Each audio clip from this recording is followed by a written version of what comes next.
Hello guys and welcome back to another video.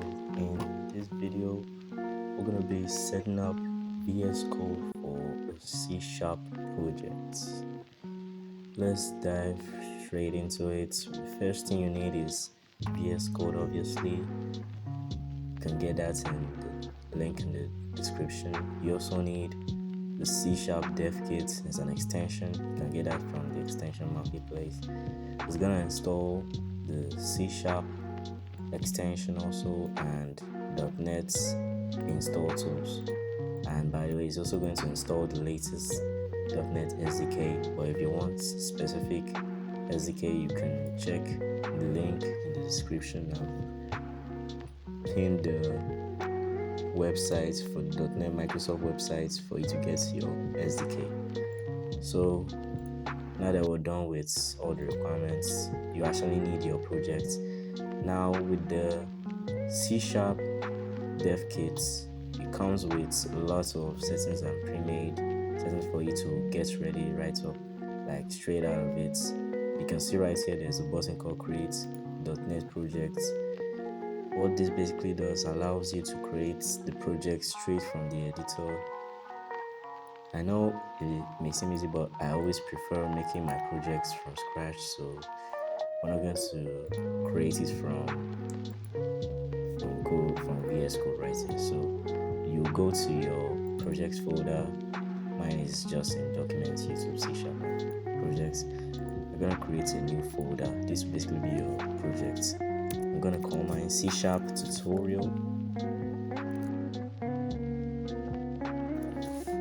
Tutorial, and this is going to be the name of your project.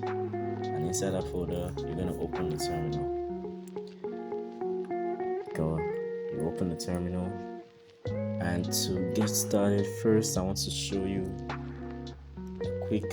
all the other templates that you can use, all the templates, like project templates that you can make. So you just type .NET new, and what this will do is going to show you all the project templates you can create.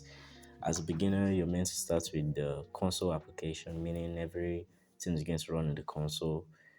That is a WPF application, Windows Form, Blazor Web App. These two are mostly for UI based, if I'm right, class library and web apps. I want to advise you to start that as a beginner. So we'll start with a console application. And to create a console application, we'll type .NET new console. This is going to create a console project in that folder. So it's going to take the name of the folder as the name of the project. So you don't need to worry much. As you can see, creating the project doesn't take long. All the files are already ready. All the files are here. So to open it up in VS Code, I know VS Code is open already, but to open it up, you just type code dot. This will open it up for you and create a new window. So you can close this old one right here. And yeah. So now that is open in VS Code, you can check your program CS. What this is doing is just going to, like, the C Sharp Dev Kit is just going to start loading up all the settings, all these configurations to get ready to start working with C Sharp. So we're gonna wait for the C Sharp extension to load up.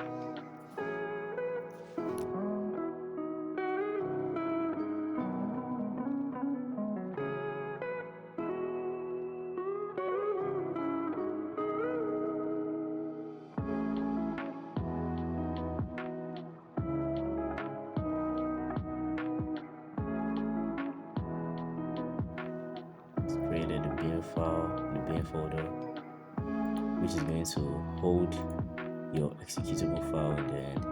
And like that, the project has been set up.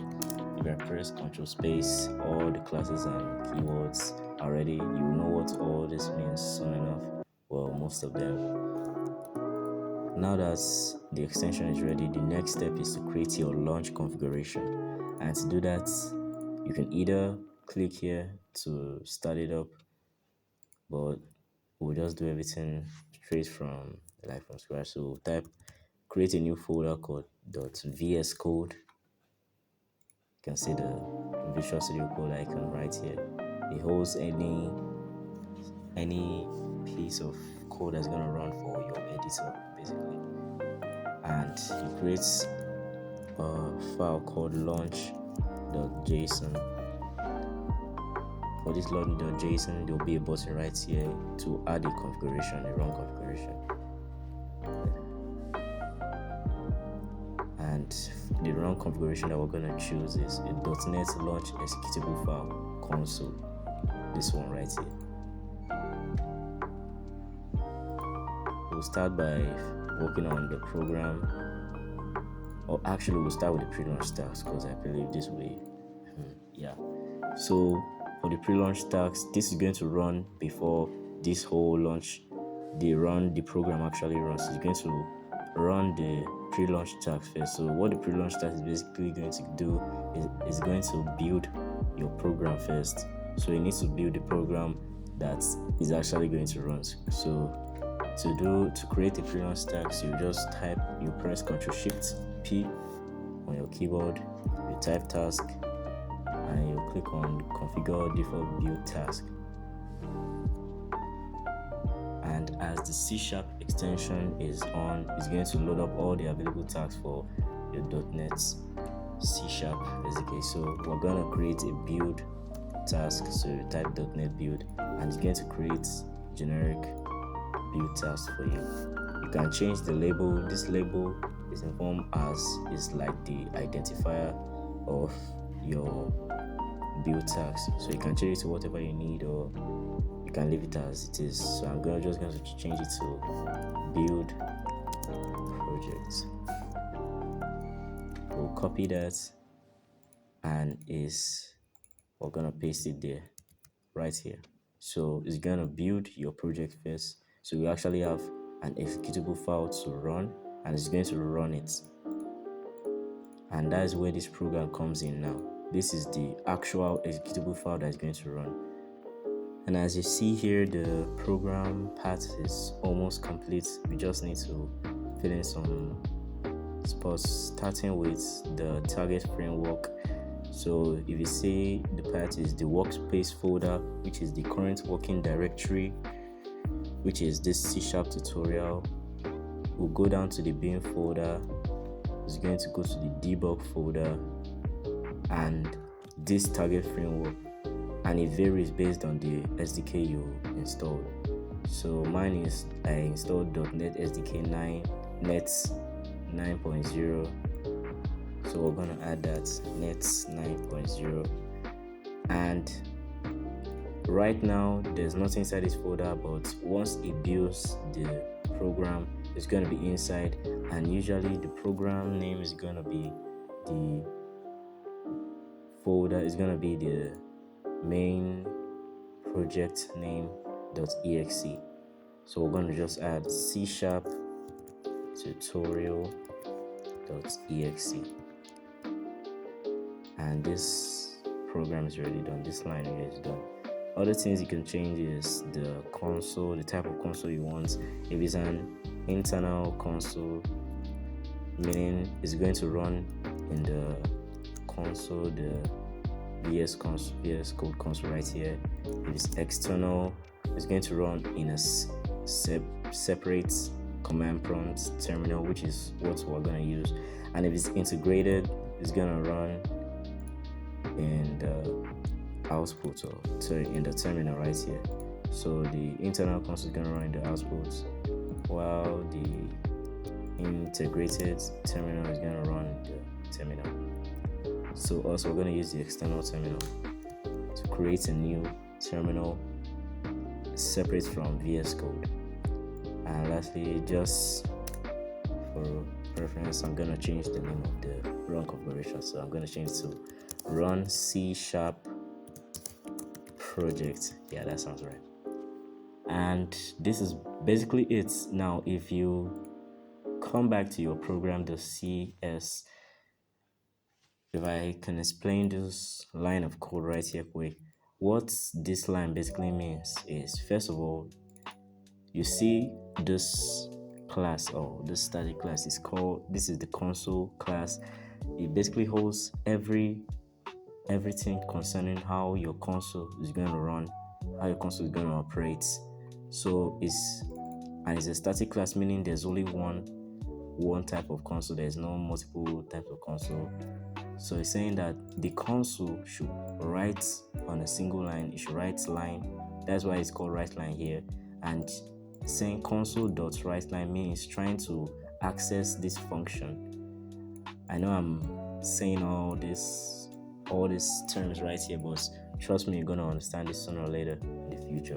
So console.writeLine meaning it's telling the console to write hello world on one line. So you're telling, for example, this console to write hello world. If I type it here. Oh man, I'm so slow. Okay.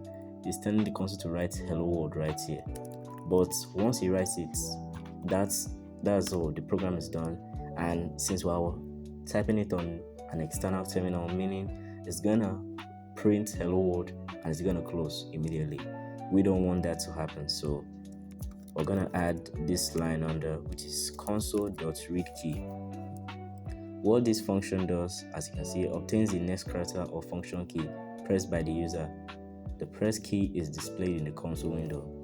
But basically what it's saying, for what else we need it for, is saying it's gonna print hello world, then it's gonna search for any key press. If there's no key press at all, the console is gonna remain on.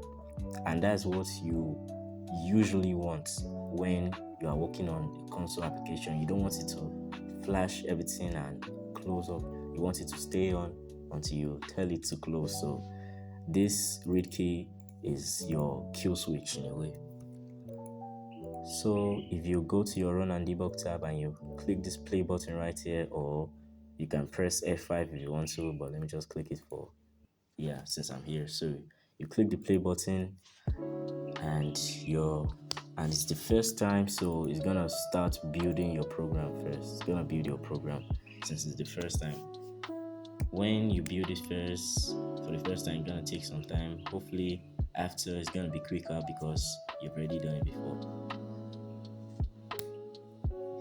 So we're gonna wait for it, and if you see in the bottom right, there's a pop-up notification saying waiting for pre-launch task build.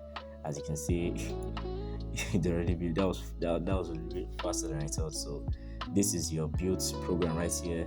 So the pre-launch task has already built it. Now it's gonna run it, and I have an error. So what did I mess up? Let me see.